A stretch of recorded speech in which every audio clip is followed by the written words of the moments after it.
A very good morning, friends. Welcome to Start the Day, Step Up Success. Today I would like to give you some tips on the basis of Genesis chapter 1, verses 1 to 5. Now here we see that God created a Garden of Eden-like situation from a very desolate and formless situation. It is quite likely that as the day unfolds, you and I are likely to also meet situations where there is no clarity. And let us see how God dealt with it and how He was able to create a beautiful Garden of Eden out of this desolate and formless situation. The first step that He took was to say, "Let there be light." So let's remember that our first step should be to inquire, to assess, and to find out the root causes of what is causing that desolation, that confusion, and that hopelessness in our lives.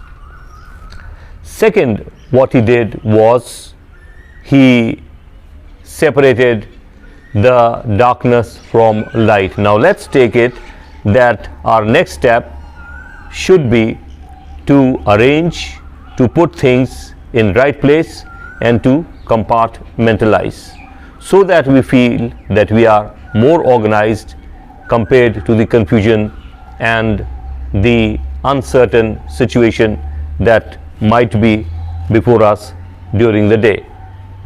And then finally, let us also remember the way He executed His strategy, the plan that He had in His mind was that He one by one saw things, and if we go further into the story of creation, we find that until that Garden of Eden was created, He kept working, He kept persevering, He did not give up or had things done halfway. And finally, we see that He created man in His own image.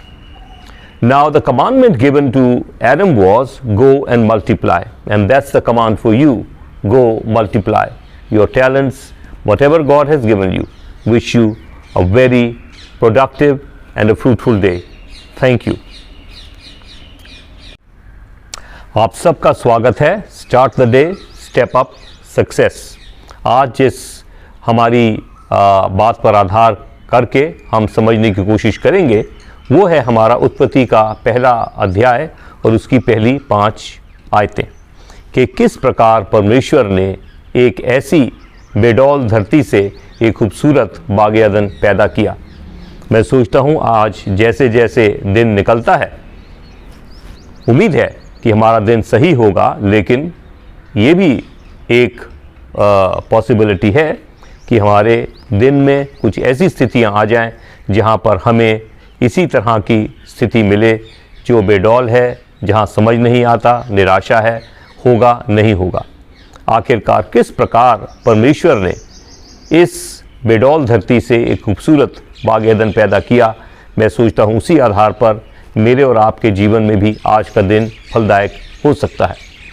पहली जो था वो स्थिति बेडौल धरती, अंधेरा और कुछ समझ में नहीं आता था।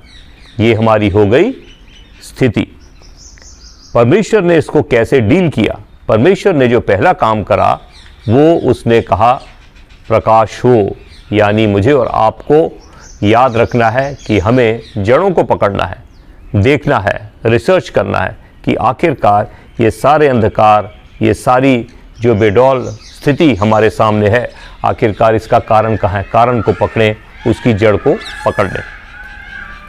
जो उसके बाद जो परमेश्वर ने किया, उसने एक योजना बनाई कि आखिर किस प्रकार करके मुझे ये स्टेप बाय स्टेप चलना है, और उसमें हम अंग्रेज़ी में कहेंगे कि उसने इसको ऑर्गेनाइज करा, कंपार्टमेंटलाइज किया।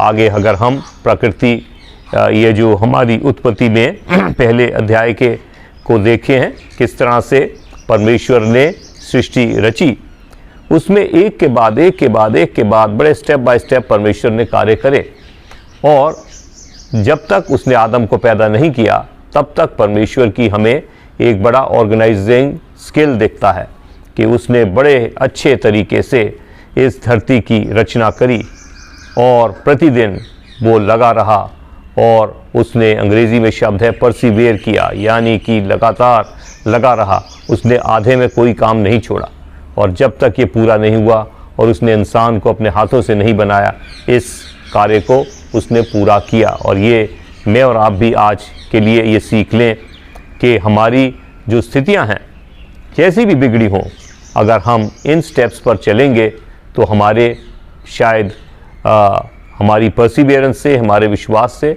जैसे परमेश्वर ने बेडौल धरती से एक बड़ी खूबसूरत बाग-ए-अदन पैदा किया था, ऐसा ही आज शायद हमारा दिन भी हो जाएगा। हमारी स्थितियां, हमारे प्रॉब्लम, समस्याएं सुलझ जाएंगी। और जो उसने एक कमांड दिया वो पहला यही कहा, गो एंड मल्टीप्लाई, यानी कि हमारा हर चीज़ में जो मिला है उसमें गुणांक हो, घटे नहीं बढ़े। और इसके लिए हम याद रखें पहली चीज़ कि मुझे और आपको रोशनी डालनी है, जड़ों को पकड़ना है। उसके बाद मुझे और आपको ऑर्गेनाइज होना है, और तीसरी चीज़ मुझे और आपको जो स्ट्रैटेजी है उसमें परसिवियरेंस चाहिए कि हमें कभी हाथ नहीं खड़े करने हैं, विश्वास रख के आगे बढ़ना है। काम अगर पकड़ लिया, चुनौती ले लीजिए, उसको पूरा करिए, और आखिर में हम देखेंगे कि वो तमाम जो हमारी निराशाजनक स्थितियां हैं वो ऐसी हो जाएंगी जैसे कि मानो वो बेदौल धरती से बाग-ए-अदन पैदा हो गया, और हमारे लिए संतुष्टि का कारण बनेगा और दिन फलदायक होगा। परमेश्वर हम सबको आशीष दे। आमीन।